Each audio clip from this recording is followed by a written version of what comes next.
What's up, friends?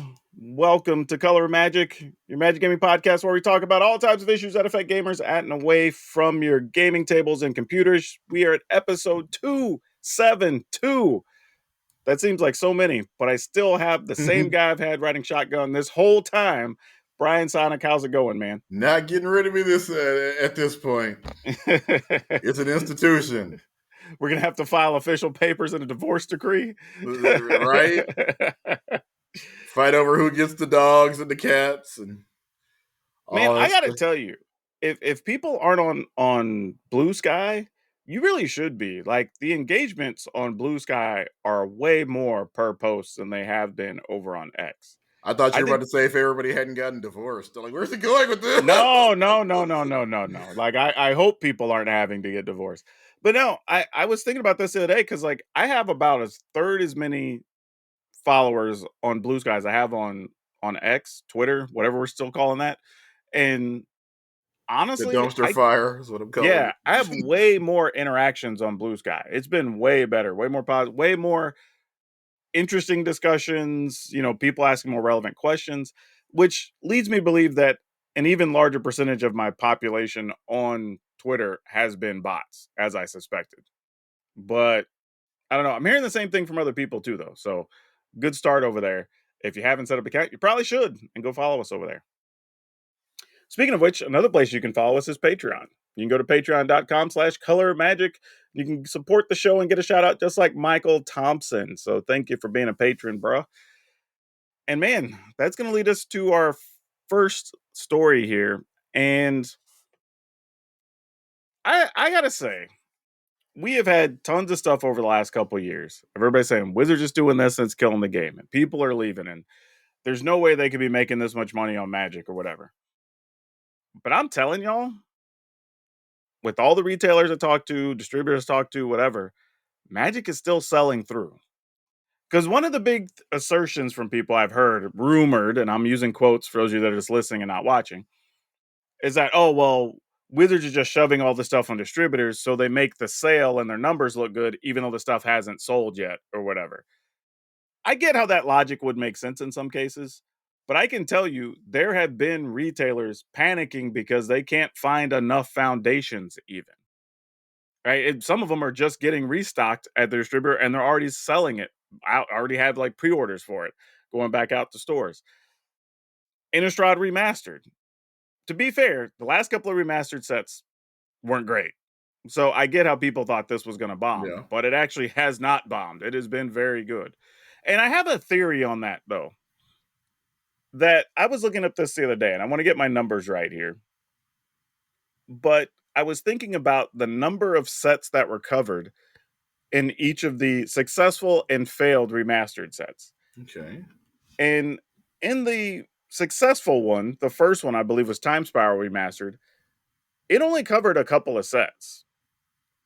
And I was like, okay, it makes it easier to make a tighter set, include all the things people expect. And once we did the next one, I believe it was Dominaria Remastered, that had a ton of, because it took stuff from 20 different sets or something, 25 different sets. And it's like, all right, that's already not going to feel as cohesive, right? You're just trying to jam too much stuff in there. And then it was like, okay, well, we roll into the Innistrad Remastered and we go, well, this only really has to include like 7 sets. Because you have 3, 2, 2 as far as the blocks that covered Innistrad. And it was like, all right, well, maybe that makes sense. Because Ravnica Remastered had, gosh, I don't know, like 13 different, there's a lot of Ravnica sets. I think it was like 12 sets or 13 sets that reference Ravnica. So it's just like, that makes it, even though it's all set in one location, it does make it hard to be a cohesive set. And that had the issue of cards that were expected to be in there had already been used for reprints for another set recently, and it was a whole mess. But Innistrad Remastered seems to include all the important pieces. All the cards you expected to be there were there. Things got included in the set with like new styles of art and all this other stuff, the different types of what do we call them? Horror movie cover things. Yeah. It just And they included a bunch of stuff that just needed reprints that were getting expensive, that made a bunch of chase cards. So they just made it a set that people wanted to buy at the end of the day. So I mean, between foundations and that, people thought, okay, there's not going to be enough money. People are going to be out and not want to go spend the money on that. And then you're going to have Aether Drift coming soon, so people are going to be sitting on their money. Apparently, that's not been the case. And then that Yeah, leads because to a the lot other. of people Hmm? are going to be like, I mean, especially if you're like a fan of Innistrad, you may or may not be a fan of, because I know Innistrad is one of my favorite planes. So yeah, I'm going to buy way more of that than I would of Aether Drift because we hadn't been there yet. I don't know if I'm going to like it. And see, that's the other thing, right? When people talk about themes, because there's some people going like, remember, we had this conversation back when we came from Bloomborough into Dustmorn, right? Where people are like, Bloomborough's too stupid and cute and blah, blah, whatever. But Dustmorn, I'm all in, right? Because it was the horror theme stuff. But there were people that were the exact opposite, that they came Yeah. in because of Bloomborough. They liked the cutesy animals and mice and whatever.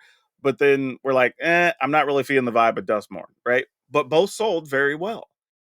So this is that case of maybe not every single thing has to be for every single player, and that's okay. It's still leading to a lot of money, a lot of sales. Hell, I just talked to somebody in one of my creator groups for YouTube stuff. Actually, said when they saw my stuff, like, "Oh, I started playing because of Bloomborough and blah blah blah." And I was like, "Yeah, exactly, right." It brought in the right people. So yeah, man, I don't know. This is one of those things where even on the show, we don't agree with everything that Wizards does. Hell, I'm about to talk about a thing in a minute that they messed up. But from the business side, we kind of have to admit that it's working. Right? At some point, people say, "Oh, well, just because you're making money and there's sales and whatever doesn't mean it's working." It's like, no, that literally means it's working. Like, I That's mean, what the company cares about at the end of the day. that's how you keep score, right? Like just like movies, you either get a lot of money at the box office or you win a lot of awards. If you don't do those two things, you didn't meet the goal, right? Same thing here. If we're not moving a lot of cards or we're not getting a lot of players, they're not meeting the goals. They've apparently been doing that over the last couple of years. So that's what we expect to see in the results, right? We're gonna and I have to I need to hold myself accountable here, by the way, because last week I misspoke and it wasn't their quarterly report from Hasbro because that comes out, I think February 10th was the date I saw on it. So it's still a couple weeks away. It was the industry doing their quarterly analysis based on sales and other thing and whatever. So it's expected that those numbers will be similar to the quarterly report, but they weren't the official numbers. So we do have to wait for that. So I want to make sure that's out there so people know. But that aside, I think we will see that despite having a great year the year before with Lord of the Rings, they had a just as good a year or better in 2024. So yeah, man, I don't know. I guess if there's anything I want to say is like let's stop with the narrative that Wizards is killing Magic because they're just not. Now, Well, financially, remember we yes, measure it a different way. If you measure it by when we get the lore in, then yeah, it's not great, looking great for you. It's going to be a minute before we get back there sure, because and but we I'm have willing two to different. say, I'm willing to I don't say, think anybody was saying that Magic wasn't going to make a pile of money. I think they were saying that they don't like SpongeBob. Is I think what the argument sure, was. but if again your two metrics are making money and bringing more players in, they've been doing that. Now, that's not to say it's not pushing things a different direction than some individual players want, because that's a whole different discussion, Yeah, right? Like if Magic is becoming something you don't enjoy, or they're not emphasizing the thing you like enough, or whatever. yeah. Okay, that's a reasonable conversation to have. That and it's dead to you essentially. Yeah, but trying to turn in they're killing the game and they're going to do this irreparable harm and that's not happening.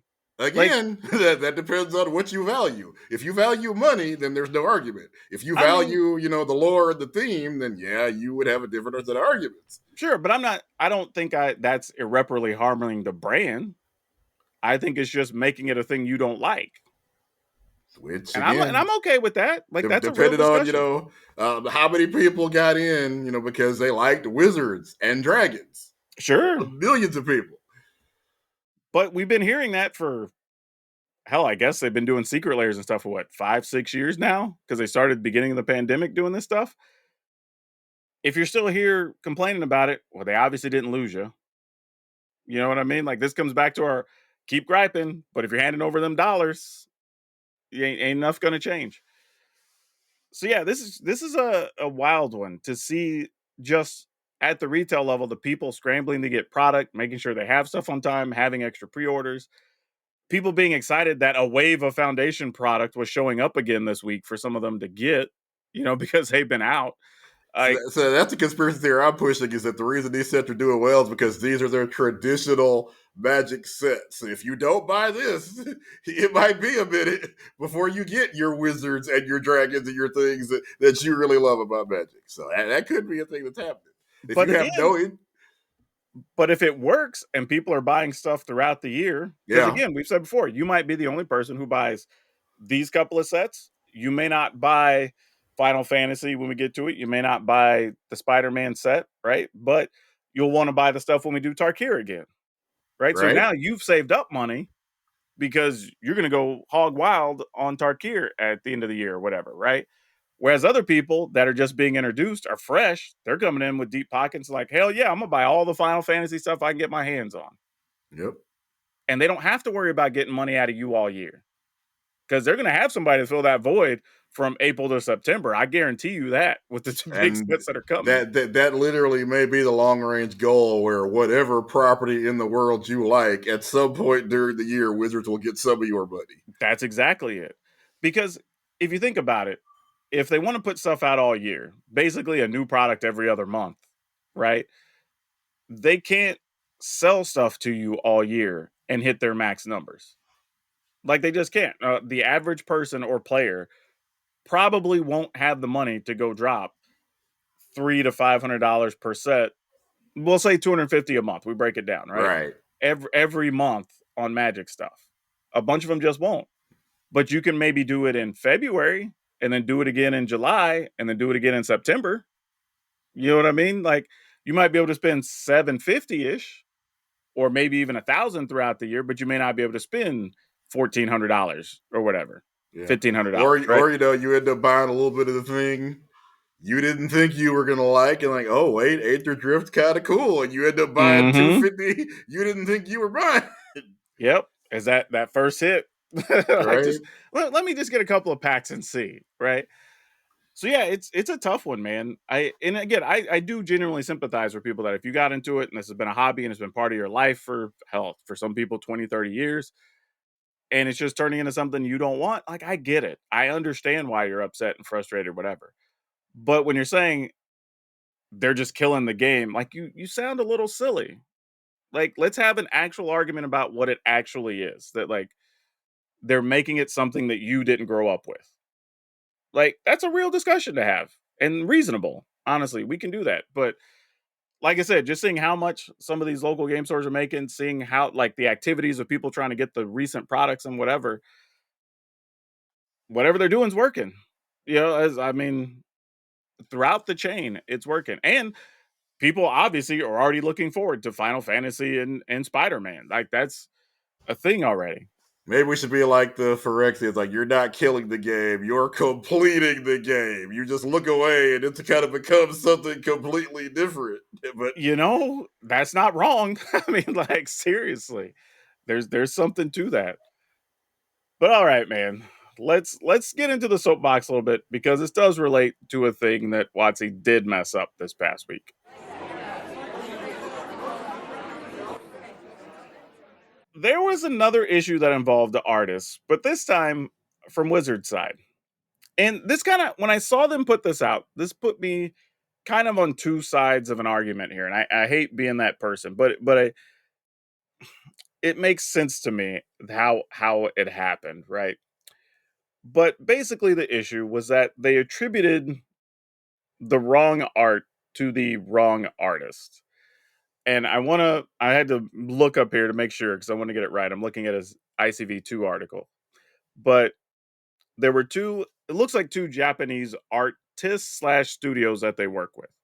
So the card, Sky Sovereign Console Flagship, which is in Aetherdrift, got attributed to Kogato Studios, but the artwork was actually done by Imri Sakabashira.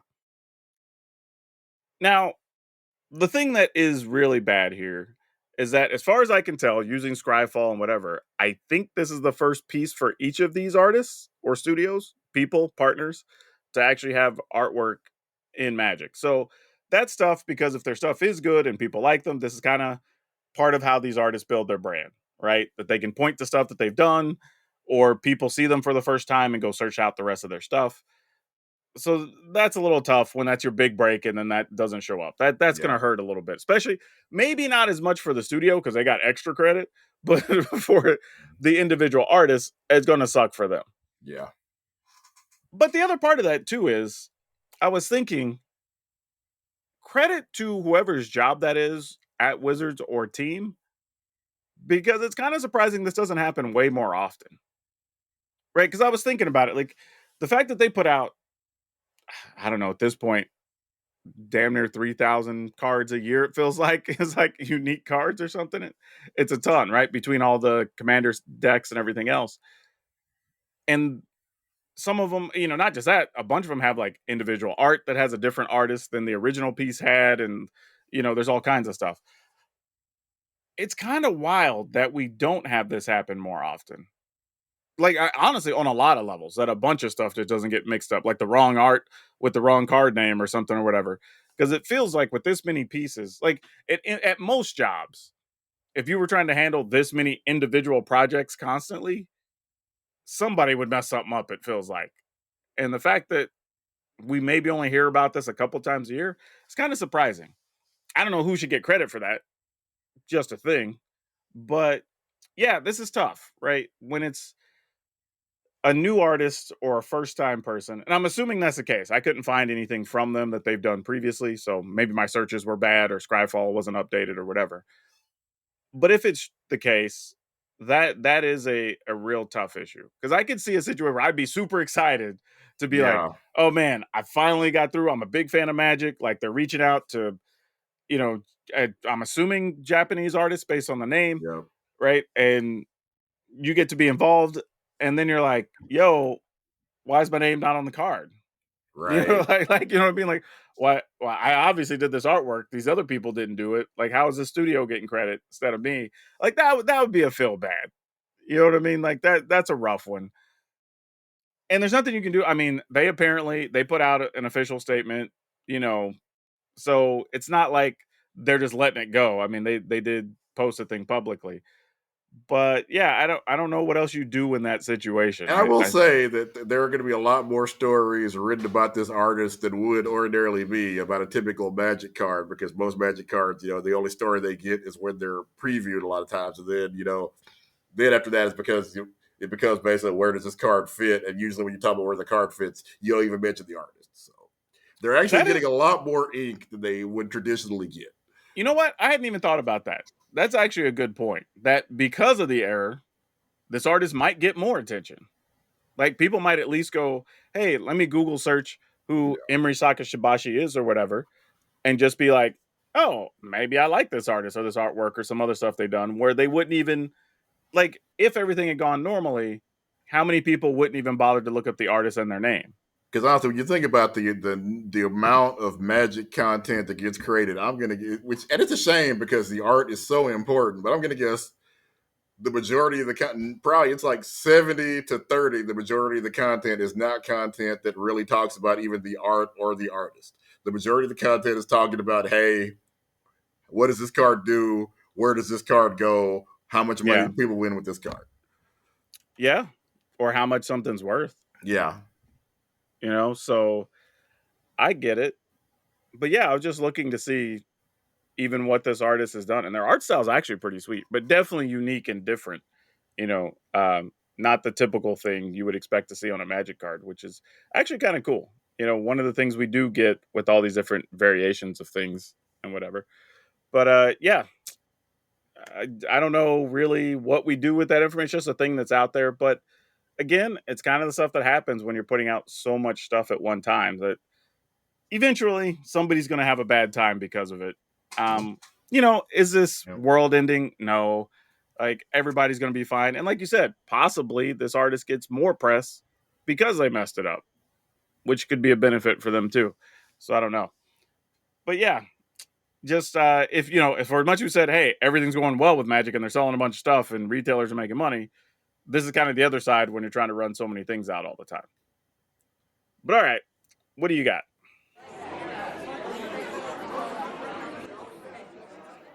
We're in that time of the year where people are revealing their new games. So we had the reveal for WWE 2K25. Looks awesome. We're gonna have 3 separate covers: a Roman Reigns cover because he's kind of one of the major guys right now. Obviously, that's right. Put up the ones. Your OTC. It's gonna be of course an Undertaker, the Dead Man edition. Then there will be a Bloodline edition, and that cover has Roman and kind of his entire, if you follow wrestling, you know. If you don't follow wrestling, the Bloodline is kind of like Roman and all of his family that currently wrestles. His family has been one of the most famous families in wrestling history. That's a large part of his in-ring character now.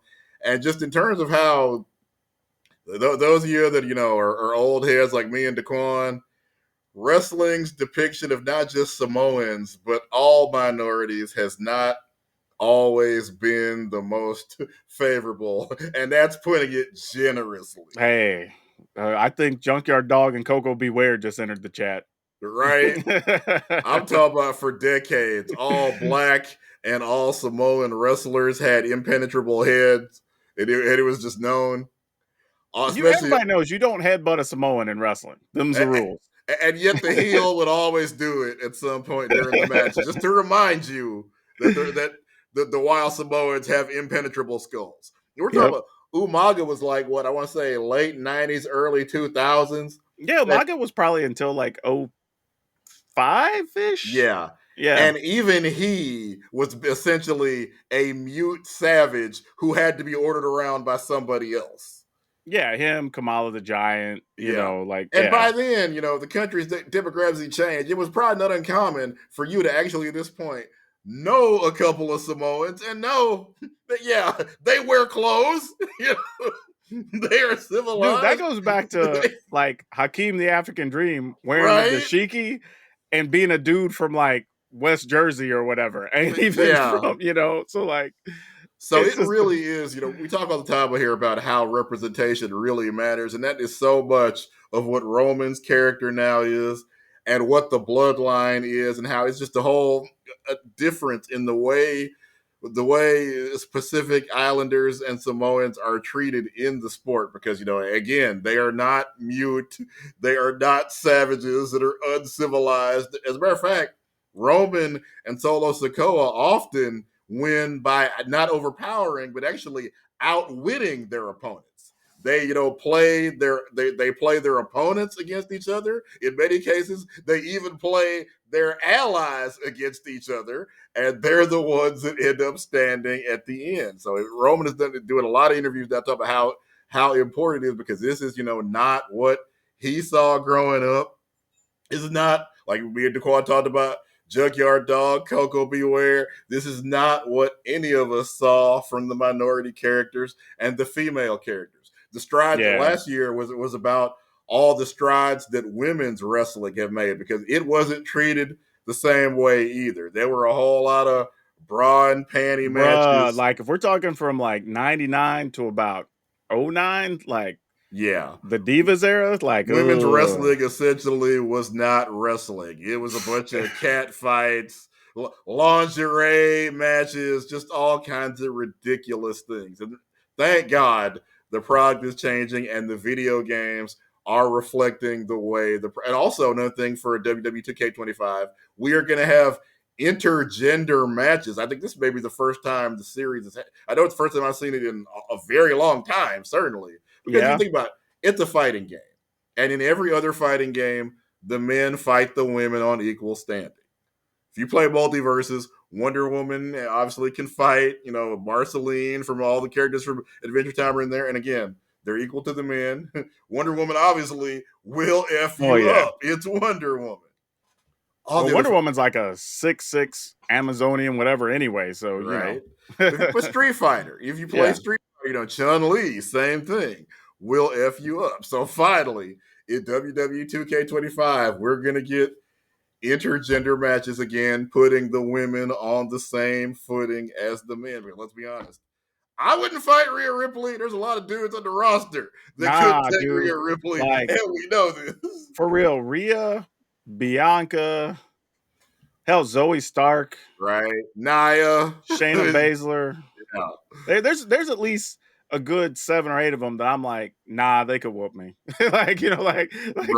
I don't really have a chance. Like I know, like, Yeah. and So kudos. there's dudes that won't admit that, but like, Exactly. come on, And even when like, we were growing up, we remember China had a run with the IC title yeah, because, again, China, you could tell, was of a size where, yeah, she could manhandle most of the men on the roster, and that was them acknowledging that, hey, we knew that. mm-hmm. I'm just saying, when I saw Bianca like gorilla press slam Nia Jackson, like walk with her for a couple of steps, I'm like, oh hell no. And then I think she ran something like 20 yards with Otis on her Yeah, back. For y'all, the Otis is freaking Otis is easily, I'm gonna say what, 325, 330 if he's a pound. yeah, he's built. He could be like a lineman type guy. Like Right. he's that 320 to 350, like muscled up dude. Yeah, that's crazy. But yeah, it's cool though that they're doing that. I mean, they've earned it. You know, especially Roman. He's been really up until Cody's had his recent run. He kind of was the dude for the previous 3 years Yeah. or so. And the So it's bloodline, like really the whole story that was anchoring the show was about him and his family and yeah. all their various trials and tribulations. But hey, who is really in charge of this family? No, so that makes sense that they're being showcased that way. So, and if it's anything like this year's or last year's game, I should say, I expect it's going to sell really well. So it's not Right. really going to be a surprise for anyone. So props to them, props to 2K, props to Roman Reigns and the bloodline for all the work they've been doing, really kind of, as you mentioned, carrying WWE for the past 3-4 years. Yep. But all right, Brian, that brings us to our Magic Mind What Did We Learn segment. And honestly, this is going to be kind of an interesting week. So let's talk about it. But okay, Brian, we got 2025. We know we've probably been slacking on our mental health, our mental wealth, if you will, Yeah, to try to definitely. like get things going in the right direction. And Magic Mind came through, did a little bit of something. And then, it's nice to have something that you can take and kind of just helps you stay a little more focused, keep Definitely. my brain in check a little bit so I'm not just wandering because dude, I'm doing like 10 things at a time already as it is. So Right. anything that can help me change my habits, super good, especially since it's just a thing you can pop in the morning and not worry about it. But I don't know about you, but I always feel like I need to make a change in that direction. And it's all natural too. No strange chemical ingredients it'll possibly have. Because you see those commercials with the side effects include, death, getting hit by Oh, lightning, and other bruh, things. tell me So about you, it. you don't Like, want any of that. again, it's just like finding something that helps you make a little bit of a change, I think was Exactly. a big deal. So cool to have them as a sponsor when they reached out. I was like, yeah, let's give it a shot. Send some to each of us. Let's try it, see what we think. And, you know, I'm a little surprised. I'll be honest. Like, I was a little skeptical. Like, you see New these things. year, new year, new you, all that good stuff. That's not trademark for anybody, is it? No, I don't. At least I don't believe it is. If it is, I'll have to cut it out in the edit. Yeah, But we'll find out real soon if it is. but yeah, like, if you want to try it, if you want to make a little bit of investment in yourself, you want a little bit of extra focus, go to magicmind.com/color of magic Jan. That's color of magic JAN. And you can get 45% off a bundle. You get the focus and their sleep elixir for 45% off. It's Like almost half, people. See, I crazy. focused. You can tell I took it because I focused right there and did math. Exactly. Yeah. So yeah, check it out. Totally worth it. And you get to save a ton of money. So like, why not? But anyway, Brian, why don't we tell everybody what we learned this week? We've been talking about how the controversial victory of EA Sports FC 25 in the sports game of the year category at the Game Awards. Me and a lot of other people that play sports games checked our notes like that's not what we came up with. But sometimes awards in movies and games are obviously very subjective. Everybody doesn't like the same thing. But yeah, we got numbers from EA's last quarter there, where we just traditionally hey, we all roll around in our FIFA slash FC 25 money, and the stockholders came in, hey EA, where's all our soccer money? And EA had to tell them, yeah, about that. We didn't make as much money because nobody really. Well, I would say nobody. It still sold these copies, but not. It wasn't the FC money that they're used to getting. In fact, it was so bad after the quarterly meeting, EA stock price went down considerably. So yeah, we try to tell y'all FC 25 was just not it, and now we have financial confirmation that really, as always, it sold really well at the beginning, and then once word of mouth and reviews came out, been kind of down ever since. But they now with sports games, a lot of it is about the DLC, the Yeah, micro the purchases, Ultimate whatever. Team. Yep. Yeah, and if you're not getting that, the money's just not going to be there. That's Oh, and just by not the the way, way they're they built apparently anymore. got there was a lot of money laundering and hacking going on with FC 25 this year. So yeah, just bad. Yeah, that's the unfortunate thing about and once you've put an Ultimate Team in your game, at this point, even the wrestling game has Ultimate Team. That's just where we are now. It's not easy to manage an economy. Ask anybody. And when you create multiple layers of currency, I think Multiverse has about 3 or 4 different types of currency as an example. Oh, It geez. gets it gets hard to manage, and then it becomes for people that have the technological know-how and the financial resources, it can become very easy to manipulate. Now, I'm not saying that necessarily somebody coming up with a financial scandal on your game should affect your review, but I don't know, maybe it should. I- Possibly. I mean, if it's that big of the game, big a part of the game, there's a lot of more stuff that should be analyzed and taken into consideration in development. To I be think clear, you realistically. can play this. There's multiple modes. Like you can play FC 25 and never touch the Ultimate Team. But the numbers show that's not what most people do. The majority of people get in there, they play the Ultimate Team. It becomes very, just a matter of fact. When I did some more research on this, I hadn't played, I think, since the beta. And I said, if I'm going to call the game trash, let me see. Let me go back. Have they updated it? Because sometimes the updates can make remember Cyberpunk came out and everybody hated it. And they did updates, patches. Now it's an incredible game. So games can turn around. They do that all the time. But no, from what I saw, it really is largely the same game I played during the beta. But their ability to do addictive things is still unmatched in You know industry what because happened? All that effort went into college football and Madden. and I think those are in most cases different teams, but still, it just Yep. That's tough, man. That's tough. Okay. So what I came across was a very interesting thing. And it looks like some lower entrepreneurs, local game stores, whatever, are at least considering using this. But it's a new program.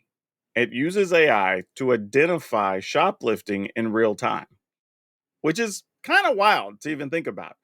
So I had to go look on the website, try to understand this. The company, I believe, is a French company called Vision, which sounds like vision with a thick accent, yep, VEESION, I think. But it's really cool. The idea is that it actually uses whatever camera systems you have to analyze that footage, and with supposedly within 10 to 15 seconds will send a notification to whoever's on staff that is, I guess, high enough standing to be notified. So it'd be like your shift manager or whoever, store manager. It'd be like, hey, camera 2 in this zone sees this person, looks like she's tucking stuff into a, I don't know, like a stroller or whatever. So at least you can go over, talk to them, see if you see anything suspicious or whatever.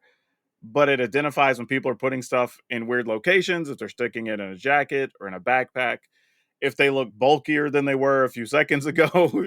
you know, it's kind of a really cool concept. Now, obviously, it doesn't do anything for like the snatch and grabs or whatever, right? Like yeah, somebody comes in, busts into something, runs out, like whatever. But the way they try to sell it is my understanding it's supposed to be a couple $100s a month, which sounds a little expensive, but I mean, when you think about all the shrinkage and loss yeah. prevention and everything else, probably more than worth it. And the idea, and I do agree with this, that they try to point out is that you may stop somebody from stealing something that's $20, but it's not just $20 because now that person's not going to come back regularly trying to steal something, right? Because you caught them. Yeah, Because I've often told, especially local game stores, but other entrepreneurs I've talked to, is that when you catch somebody stealing, that's usually not the first time they've done it. You just exactly. caught them because they got lazy and comfortable. And like you said, if you see somebody do like a snatch and grab or worse, a smash and grab, and if anybody in your store sees that, it it gets in their head. Oh, this is a place isn't safe. Mm-hmm. Crimes happen Mm-hmm. around here. Even though like it's not anything that you did to them, and nobody put a gun to their head. They didn't get hurt, but it gets in their head. Oh, it's bad, Yeah, bad business. anything that's a deterrent is good, right? So I do like that. And from my understanding, it's fairly subtle. Like I said, it just kind of like pings your phone or whatever. If you're the one that's on staff, it shows you a video or a clip and the camera, whatever zone of the store or whatever it is, so you can go over and talk to them. And So yeah, also I don't. with Magic, we're carrying in many cases large portions of our Hmm. collection with us. So they think if your stuff isn't safe, oh, my stuff isn't safe. I'm not going to come back here. Well, that's also true. But yeah, it's a cool idea. I mean, for as much as people say like AI is terrible and blah blah, like no, there are ways we can use it that's not directly profiting off of somebody else or stealing stuff from somebody else. Like in this particular case, you could be helping stores or small businesses even at what sounds like is going to be a fairly affordable price, keep more money in their pocket. Yeah. Because your Like, small store is not going to be able to afford to have a security guard walk in a loop, oh, making sure definitely not. nobody's grabbing anything. Yeah, that'll cost you a couple hundred a day. So this AI is not taking anybody's job. No, this is cool. I'm a big fan of stuff like this. And there's other uses. That's why when people say like we shouldn't be using AI at all, it's like, no, slow down. Like there are actual legitimate uses for it. Hell, we've been using it for years. We just didn't call it AI. But like Yeah. in our phones and everything else, like there are real functions for it. It's But actually making the employees that work there, it's making their job easier. oh, for sure. Hell, helps them secure a job because your company you're working for isn't losing money now. Right? Like if anything. So yeah, cool idea. I just thought it was worth mentioning. Feel free to deep dive on it, but it's a cool piece of technology. So maybe it caught my eye because it was more like, hey, here's a good use for AI we should talk about. Because I do have another story in a bit about some other AI that caused some problems for some people this week. Speaking of, let's get into those other topics. All right, Brian, I came across a story, especially after last week, I think it was, we talked about how Rivals Marvel is just Rivals. whooping the crap out of Overwatch. Yeah. Well, turns out Overwatch has something planned, so I'll let you take the lead on that. Hallelujah. Because we've been the meme, we're like, hey, do something, Overwatch 2. They said apparently February 12th, they're tuning into Overwatch YouTube and Twitch. There's going to be a huge Overwatch 2 spotlight. I guess we're probably getting some new maps. I'm sure 6v6 will probably be a huge thing for people that don't know. Overwatch started with 6-on-6 teams. Marvel Rivals launched with 6-on-6 teams, and it's usually 2 tanks, 2 damage, 2 support. Obviously, depending on what you want to run, you may have a different thing, but that's usually the preferred team comp.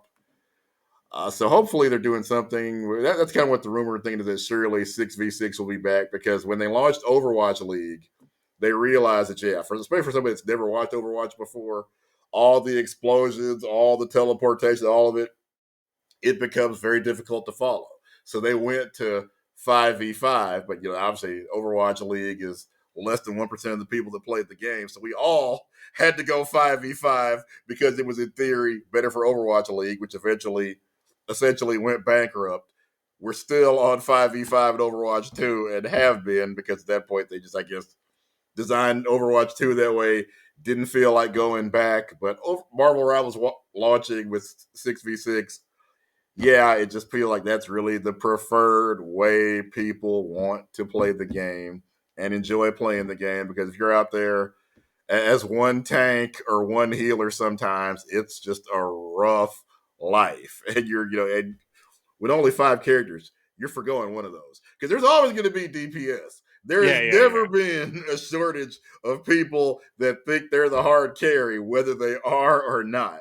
it's usually if you lose a role, somebody doesn't play tank, somebody doesn't play support, and then we a lot of us lose, and then the finger pointing begins. So I will eagerly be tuning in February 12th. Also, if you want to link your Twitch or your YouTube to Blizzard's Overwatch or YouTube or Twitch, there will be some drops and some things you can win. So by all means, go ahead and do that. Your favorite streamers will probably have some drops turned on too. So go support them. I'm really excited because competition is good. The reason we're getting this is because Marvel Rivals came out, started stomping a whole mud hole in them. So I'm optimistic and hoping Overwatch 2 is going to be fighting back because I want both of these. I love Overwatch. I wanted more from Overwatch 2, and I was not alone in that. I want them to fix this. I want to be able to play both of these games for years to come. Yeah, I think it's cool, dude. I think you're right. That this is existing or coming about because there's now top tier competition, Right. right? Not stuff that just existed in the market that you're okay with, comfortable being there. Like somebody that's basically coming for your head at this Yeah. point, right? So you actually have to get active. And who knows? Maybe they just went to their people and like, hey, these little things we were working on, y'all need to hurry up. We're gonna just pay y'all overtime for 30 days because we got to get this out the door. Yeah. Like we're losing market share, we're losing players. Like we're not even getting talked about no more. Like, hey, And we the need to people that do are something. talking ain't saying nothing good. Yeah, exactly. So man, I mean, but that'd be cool if you're right. You get the old classic mode back that people want. You get some new maps, you get some new characters, maybe some new skins and upgrades. Like at that point, it's basically a whole update. We talk about how, if you're doing something, just communicate that you're doing something. Also, when you effed up, yeah, okay, admit you effed up and explain to us how you're going to make good. Just as an example, Marvel Snap, as we mentioned last week, went down with TikTok. None of it was their fault. But even still, they're going to give you a whole bunch of stuff like free gold, free cards, and free things just because you weren't able to log in. And again, none of that was Marvel Snap or their developers' fault. But they know that you, as a player of their game, were down for a long time. So they're going to make it good for you. Kind of wild to me too, because like once the esports part of Overwatch folded, they could have just been like, hey, now that that's not really a concern, we're going to bring back 6v6. Right? Hell, they could have even, to save face, wait like 2 or 3 months, and be like, you know what? We heard your voices. We're going to give you 6v6 back or whatever. And then they get an Yeah. easy PR win. Right. So yeah, I don't know, man. Sometimes it's the little things. But yeah, I'm hoping for everybody who enjoys Overwatch that this deal in 3 weeks is actually really cool and everybody gets to be really excited about something. So yeah, I mentioned there was going to be a thing about AI, so we'll just get into that. But in case you weren't paying attention, because honestly, there was a bunch of other news to pay attention to. I'm not going to get into it, but I get it. Last week was a week. Right. But there was a new piece, I guess we'll call it software program is more accurate, that was released because we found out about this program called DeepSeek AI from China. Because, again, China being ahead in something technologically. Amazing. But they have version 3 of their thing out, and they made version 1 for sure. I heard somewhere was version 1 and 2, but basically previous versions of their AI software, open source and free. Like you can literally just go check it out, test it, do all the stuff with it, whatever. This was a big deal because from what I could see, assuming all the numbers are accurate, and I'm not an expert, so I couldn't measure it and whatever. I'm just going off of what I've seen reported. That even on the lower stats that barely beat GPT-4, by the way, and this is version 3 of DeepSeek, was 10% better on some of the worst stats. Some of the stuff was almost double in efficiency and whatnot in some other areas. And then the crazier part to me was that this AI program did all this more efficiently using less power. And the way I was told was that we have different trade laws and things in place that China doesn't even get to have all the best GPUs and everything else for various trade organizations and whatever. So they basically were doing this with older GPUs. That's crazy. Tony Stark built this in a cave. Yeah, that's basically what it feels like, right? So what happened, and this is why it kind of made news, is that to put in perspective, Nvidia alone had their market cap crushed by almost $600 billion. Right? And this number sounds insane to me, but I think the final number was $1.2 trillion was lost in the Nasdaq stock exchange in about That's a 24 to wild. 48-hour period. That's insane. But part of this is a lot of venture capitalists, various investors, whatever, buying into a lot of these tech companies because Because I people forget. heard next big thing, you know. Yeah. And people may not be aware, but even some of the big companies like Meta and whatever were buying hundreds of millions of dollars of GPUs and stuff from Nvidia like over the last couple of Yep. years. Like, I mean, huge amounts. So everybody was invested in this, and this was a real thing. But hell, between this and then the recent thing, I think it was Google we saw has their new processing thing. Like, yeah, people are just wondering, like, hey, when would I get my money back? Right? Like, do people even need the stuff that we're investing in now? Because one, it's behind, and two, this other thing's free. So it's like, oh gosh, everybody went into panic mode. Twitter just launched, I think it's Grok, which is their native AI or whatever. By the way, did it give you a New Year's Eve picture? No, It it, gave it me, may have. I probably didn't see it though. yeah, it gave me one, and it thinks I'm white. So, yeah, Oh, bruh. Grok needs a whole lot of work. Oh, to be fair, I think I sampled it for something because I tried to make an image or something on it, and it totally had nothing to do with me or my channel or stuff I posted. Like it Yeah, needs a lot of work. It's definitely far behind. But yeah, so that was news. Again, I don't know how much people care or invested in AI or whatever, but when it comes to these big language models and things, we might have a new leader in the clubhouse, and it's yeah, causing a lot of problems for other people. Like, I don't know what that's going to mean technologically, other than a bunch of rich people are going to be mad yeah. for about the next couple months till And they I figure it will out. say that in Grok's defense, it's not the first time somebody has thought I was white just by looking at what I listen to, follow, or play on Xbox. So, Fair, dude. I got to tell you, next time it comes up on my TikTok, there's a white lady from somewhere down south, and she sounds like, if you close your eyes, she sounds like somebody's southern grandmama, like right. a black person's southern grandmama. And I was like, that's crazy, but I just think it's funny. People can pick up accents from all over the place. Mm-hmm. But yeah, anyway, AI stuff, you may or may not be interested. I just thought it was worth mentioning. So if you see this stuff going around, you'll at least know where it originates from. But Brian, we've been kind of having this little thing where we would update people on like crazy stuff that's coming out with the Game Pass or the value with these PlayStation Plus and all this. But as of a few hours ago or an hour ago, all I could see reported is that there were still just 2 games listed for the Game Pass for February on Xbox. Like, is this for real? As of right now, it is. I write those stories and watch those stories too. So usually, this is when you would be, if they're obviously not out yet, you would be getting people hype. One of the top stories we do is, hey, here's what PlayStation Plus is offering. Here's what Xbox is offering.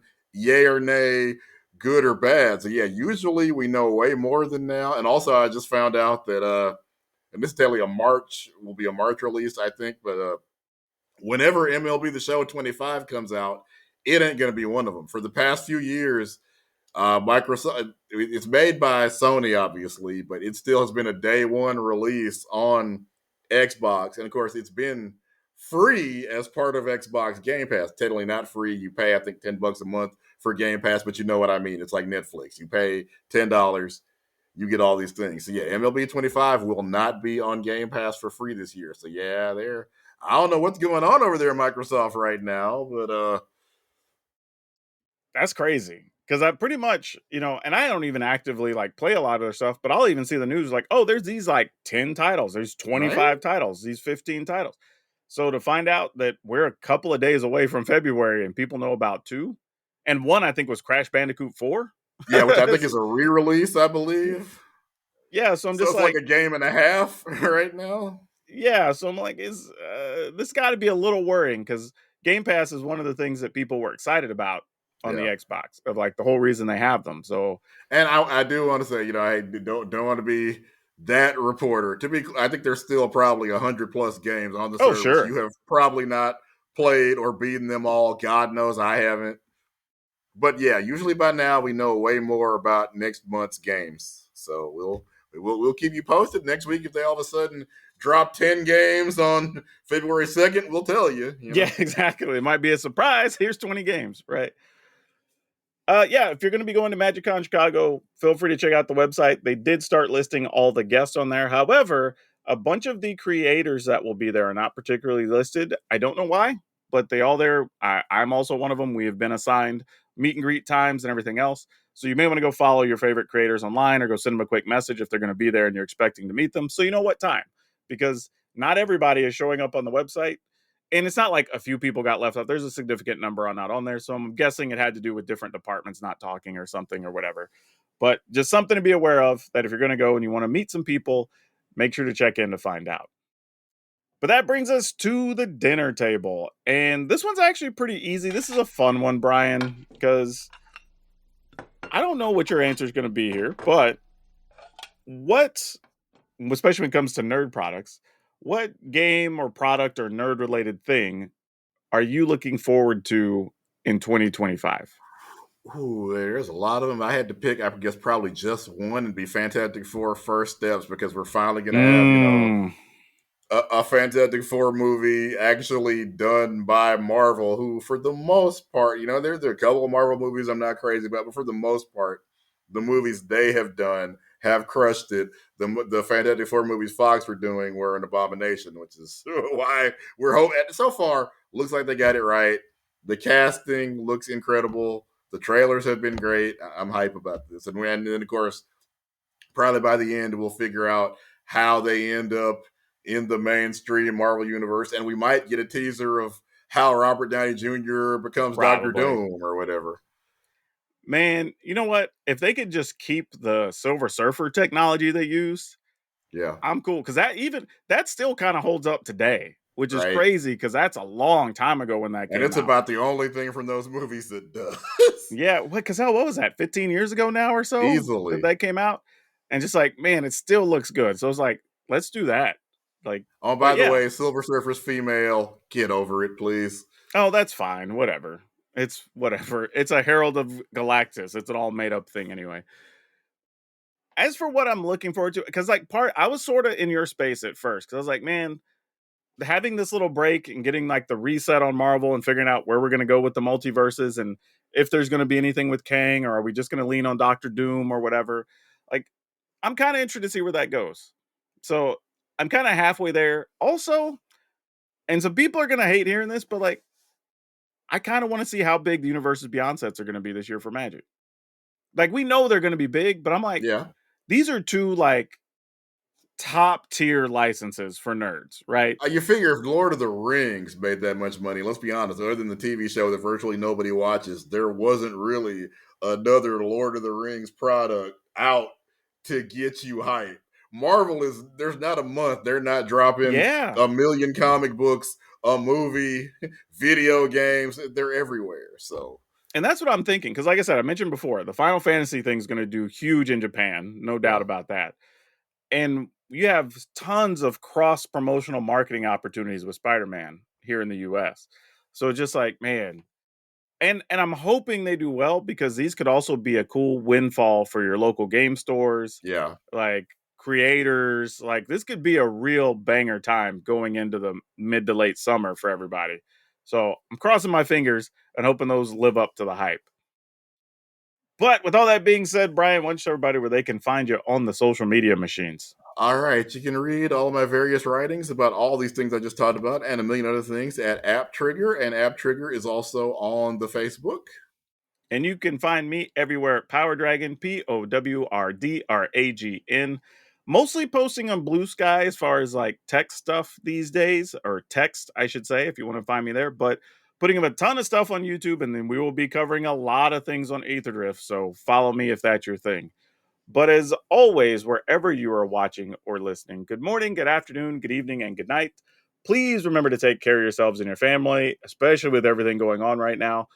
Remember to be awesome, but even more importantly, especially right now, be awesome to each other.